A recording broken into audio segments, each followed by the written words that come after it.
Hi. So, the end of the year is approaching and we're all trying to complete our reading challenges. So I thought I would record a little recommendation video for short books that you could read to help you with your reading challenge. Also, I think short books are conducive to reading challenges and like readathons. And sometimes in shorter fiction, thoughts are conveyed much more concisely, which makes them more impactful. Does that make sense? So, I have 22 book recommendations for you. I'm still mad about the fact that I don't have my whole library with me, which means that I'm only going to be able to show you a couple of them physically, and the rest I'm going to just put in here the cover that I have that is not here because I don't have my library with me. But here are some book recommendations. I'm going to give you the number of pages in my edition, my personal rating, and a little synopsis so that you know whether or not you want to read them.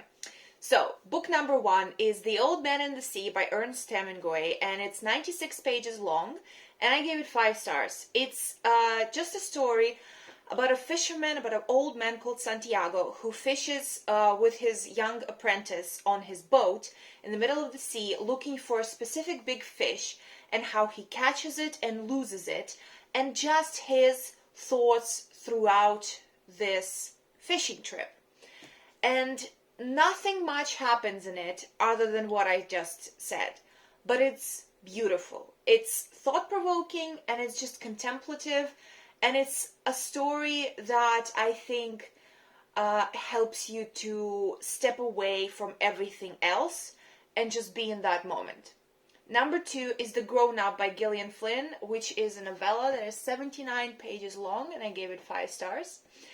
This is something that she wrote on a prompt from J.R.R. Martin. I don't remember what the prompt was, but it's a really strange story about a young woman who gives hand jobs for a living. And she gets embroiled in this, like, she works at kind of like a psychic place or something like that, but she does hand jobs in the back. And she gets embroiled in this family affair where they invite her to help with the supernatural happening in the house. And up until the very end, you're not going to be able to tell whether or not something supernatural is actually happening. But I think that makes it even better. So 79 pages long, you're going to be able to knock it out in an hour, and it's great. Number 3 is The Little Prince by Antoine de Saint-Exupéry, 96 pages long. I gave it 5 stars. Makes me cry every single goddamn time. I read it a few times, and every single time I cry like this. It's impossible not to cry at. It's a fantasy story about a man who is lost in the desert, and he finds a little prince who just tells him really strange stories and asks him to draw him a picture. And it's about love and friendship and connections between our pets and us. There's a really nice, beautiful lyrical place there about that. And it's really hard to explain if you haven't read it, but it'll make you cry, maybe. I hope it'll make you cry, yes. Number 4 is Carmilla by Sheridan Le Fanu. Carmilla is the OG vampire story. There was the Vampire by Polidori, but basically Carmilla is the inspiration for Dracula. It's a story about a female vampire named Carmilla, and it's very gay and very vampire-y and very spooky, especially for that time period, like what was happening in that novel. I would have died. And read it at night with candles, and it's gonna be so spooky. It's great. It's 108 pages long. I gave it 5 stars. So if you like vampires and you like short fiction and you like old short fiction, that could be great. Number 5 is The Outsider by Albert Camus, 119 pages long. I gave it 5 stars. It's a story about a man's life. It's just a little episode of his life, which happens after his mother dies. That's literally the first line of the book. It's not a spoiler. He goes to the funeral of his mother. He finds a girl and they start a relationship. He goes on his trip with his friends. And all of these things, while they are happening, something strange, one little strange aspect of this man's personality makes everybody around him really uncomfortable and leads to dire consequences. There is actually nothing wrong with what this strangeness of his personality is. but people don't like it anyway. And I think that everybody should read it. It's a pretty short book, like I said, and it's just going to, I think it will make you think about the things that he's doing and try to apply them theoretically to your own life. Number 6 is Chronicle of Death Foretold by Gabriel Garcia Marquez. 122 pages, 5 stars. It's a story that I think is something that you might start with if you want to get into Marquez, but you haven't read anything else by him and you feel a bit intimidated. You could start with this one. It's a story about 2 brothers who kill a man that did something to their sister, and everybody in the town knows that it's going to happen, and it's just the story of this day, how they are searching for him and what everybody in the town is thinking, like all the gossip and everything that's going on before these 2 men kill this other guy. And it's just so interesting the way Marquez portrays little towns or even big towns and like communities, things that happen. His writing is like a tapestry, and it's colorful and it's bumpy where the stitches are coming undone, you know, and it's just so gorgeous. And it's short, like I said, so you can get into it pretty easily and get into Marquez. Number 7 is The Canterville Ghost by Oscar Wilde. 126 pages. I gave it 5 stars. This is a classic story. You might have seen movies based on it or cartoons. There's a really good old cartoon that I might link in the description if I find it on YouTube. The Canterville Ghost is a story of an old castle that is bought by this American family. It's an English castle, and this American family buys it, and there's a ghost that lives in this house. This is a ghost of a previous owner who killed his wife, and for this crime, he has been unable to pass over, so he's a ghost now. The little girl of the family befriends the ghost and starts to find out what actually happened to him. And the family is it's really funny how the family is unable. The ghost got rid of all the previous families because they were so afraid of him. But this family is just like, can you stop clanking your chains at night? It's hard to sleep.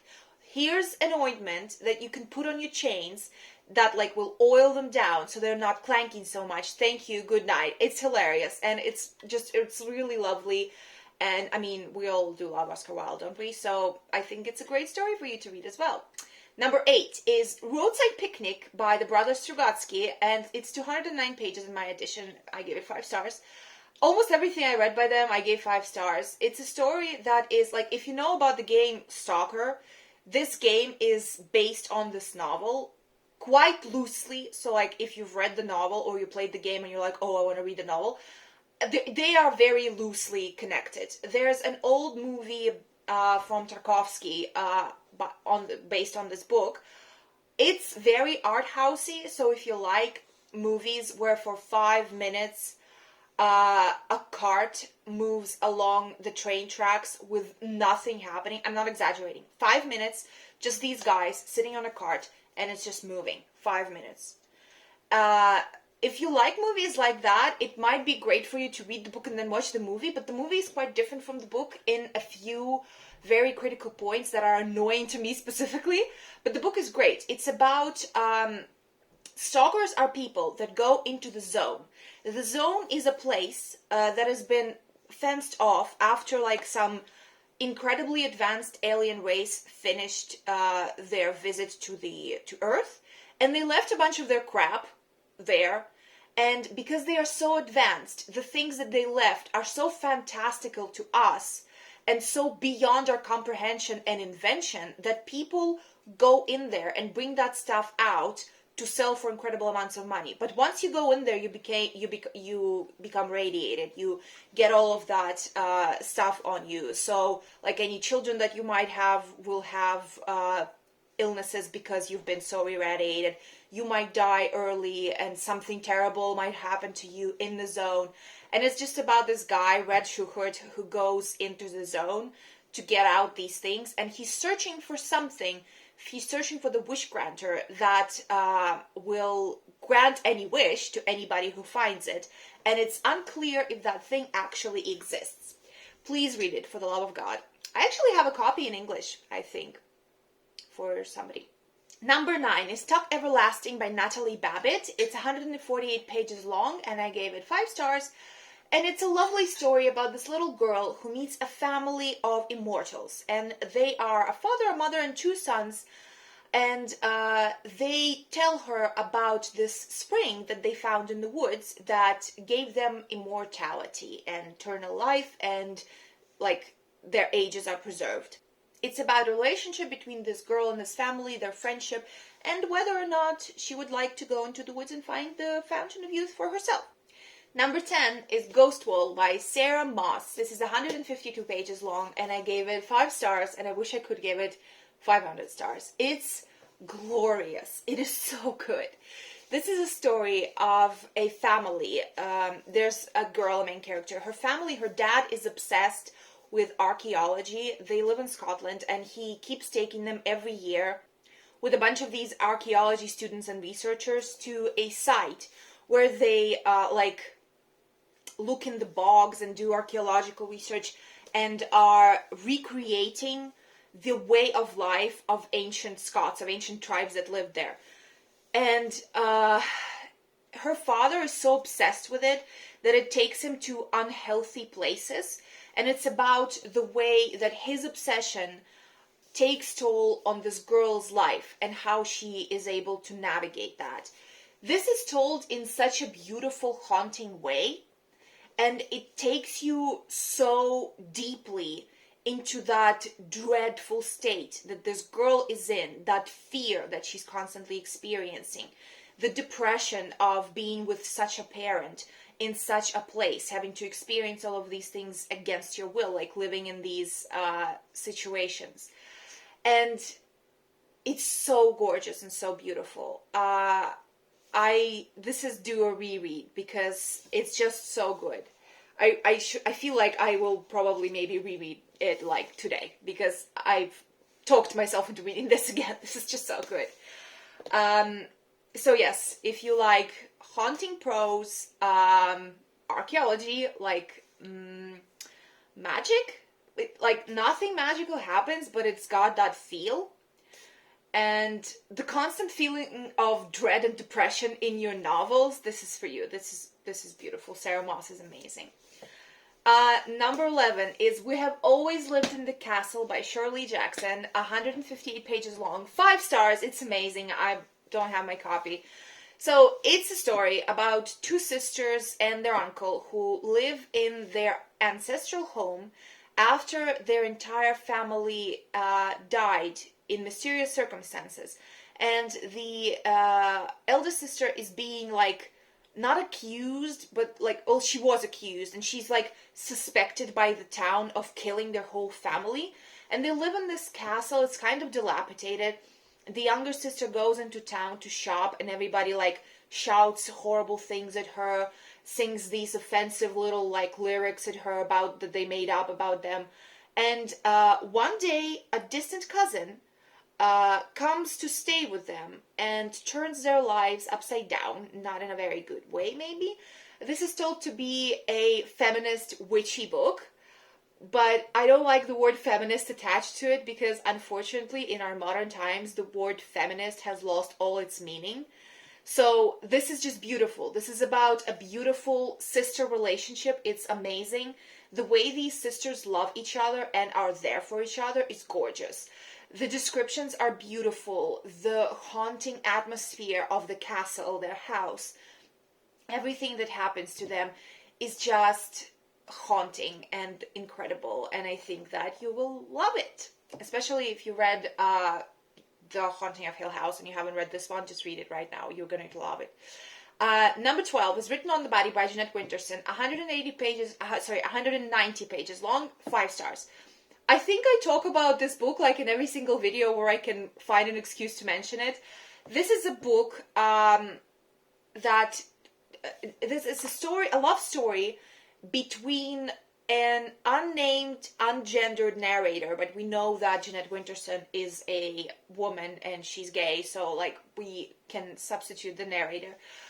And a married woman who is trying to leave her husband to be with her lover, and the constant turbulence between them, the assorted lovers that they have, the husband that tries to keep his wife, just the power of the human feeling and the horrible things we do sometimes to each other even when we love each other.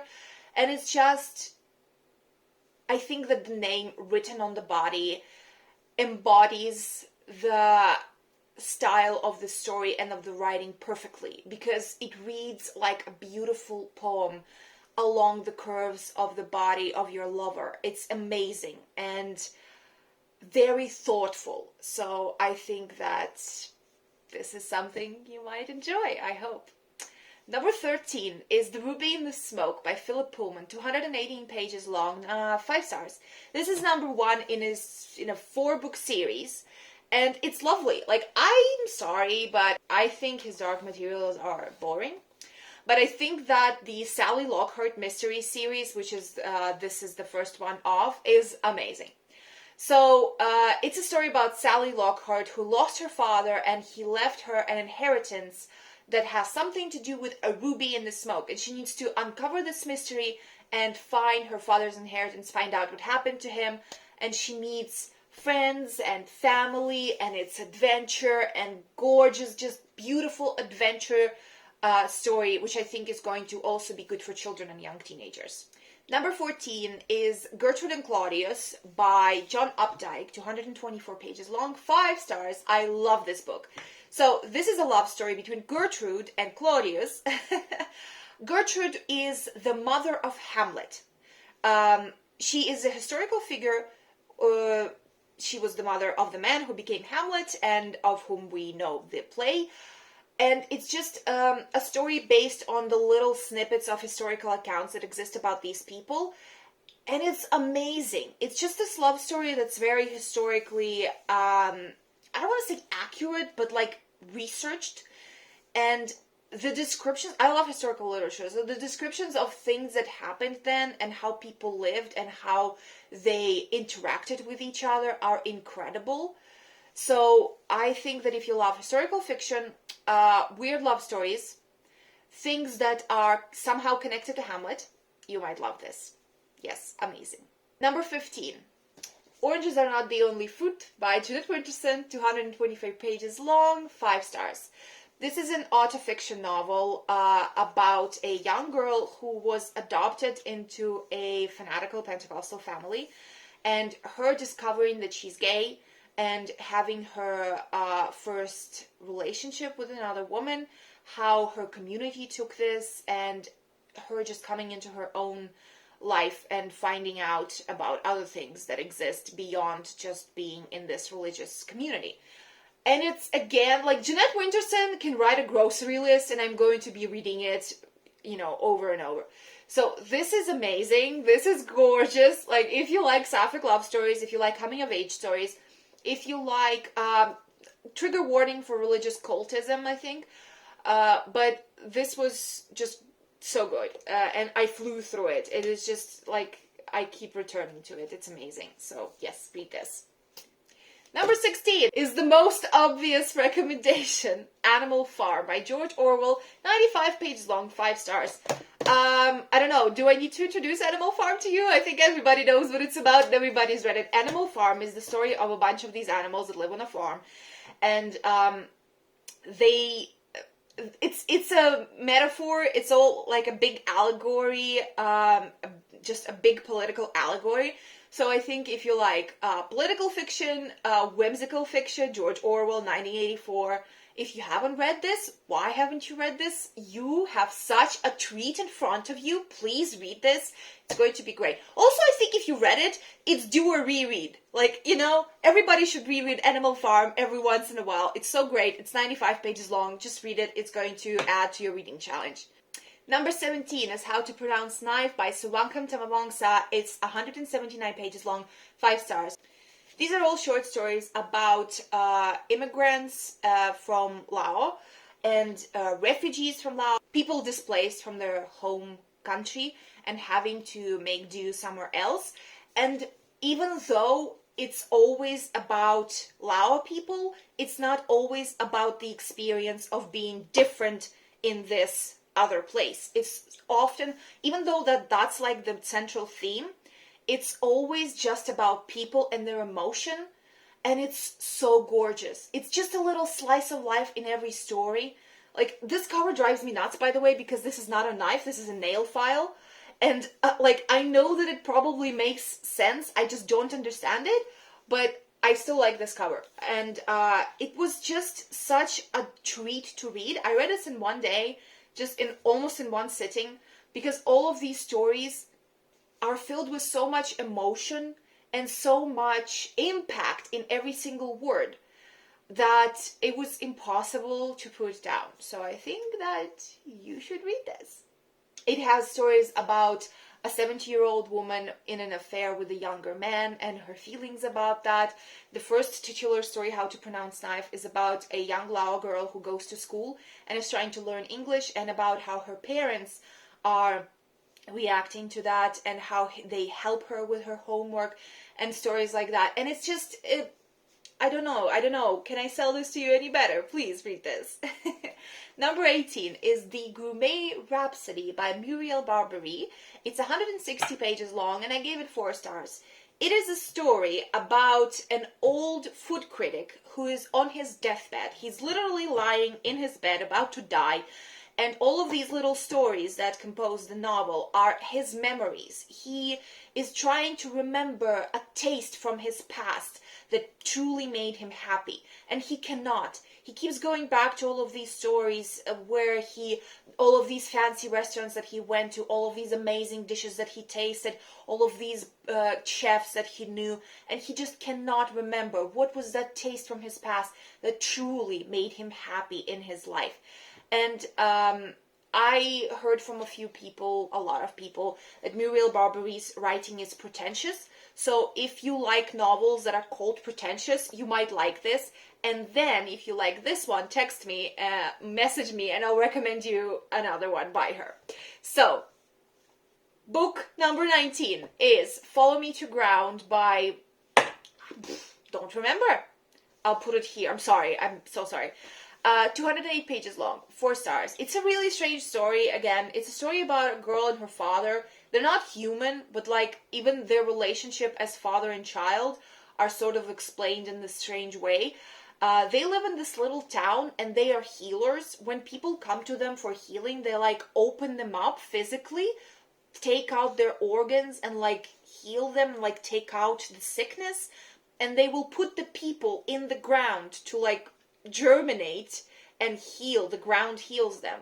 So it's a story about this girl. She starts a relationship with a young man in this town, and like because she's not human, she explains how she like made the lady parts for herself so that she can experience his physical love, and it's so strange.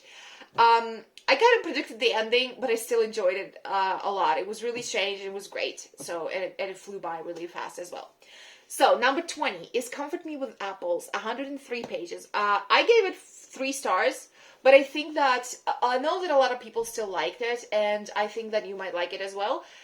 It's a really strange story, once again.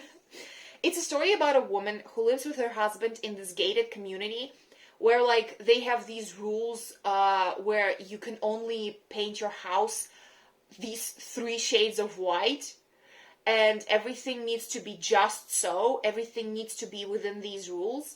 And when she has dinners, like tea parties with her friends, with her neighbors, they're all named after animals, like Mrs. Lion, Mrs. Fish, Mrs. somebody else.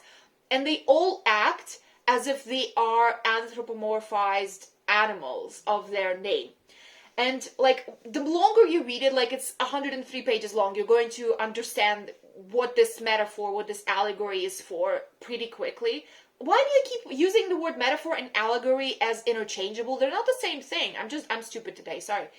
So, and this woman, she is incredibly happy, like everything's made for her, and she only has one rule, that she cannot go into the basement of her house. So, read it. It was all the hit last year, so I think everybody already read it, but maybe you haven't for some reason, so like read it. I read it late as well. So number 21 is In the Tall Grass by Stephen King, and I don't remember, I think it was Joe Hill he wrote it with, yeah, which is one of his sons. It's only 60 pages long. I give it 3 stars as well, but I think that it's a pretty spooky story as well. It's about a brother and a sister. She's pregnant, and they're traveling in their car from somewhere to somewhere, and at one point they are stopped near this huge field of grass, and they can hear somebody calling for help from the grass. So they get out of the car and they go into the grass to help this person. And number 22 is Elevation, once again by Stephen King. It's 146 pages long, and I gave it 3 stars. It's a story about a man who starts to lose weight drastically. Like, it's not like thinner. He stays the same. Like, physically, he doesn't change at all, but there's just no weight. Like, he stands on a scale and his weight keeps going down, and like he realizes that if he doesn't stop this, at one point he'll just float away. And it's just about him making friends in his neighborhood, and about these people helping him overcome this and like figure out what's going on with him. And it's just like a really strange kind of novella from Stephen King, the way he does. So yes, these are the 22 book recommendations for short books for you. I think you could read all of these this month, and you're going to get closer by 22 books to your reading challenge. And I would have read all of these if I haven't read them all as well. So yes, I really hope that this video will help you find something new for your TBR, something you will enjoy. Please tell me if you're adding any of these to your TBR. If you watched this far and you don't want to leave a comment or say anything, please just leave me like an emoji in the comments so that I know that you watched this far. Please, for the love of God. I work so hard on these videos. Okay, and I will see you soon. Thank you so much for watching. Tell me everything, and Slava Ukraini.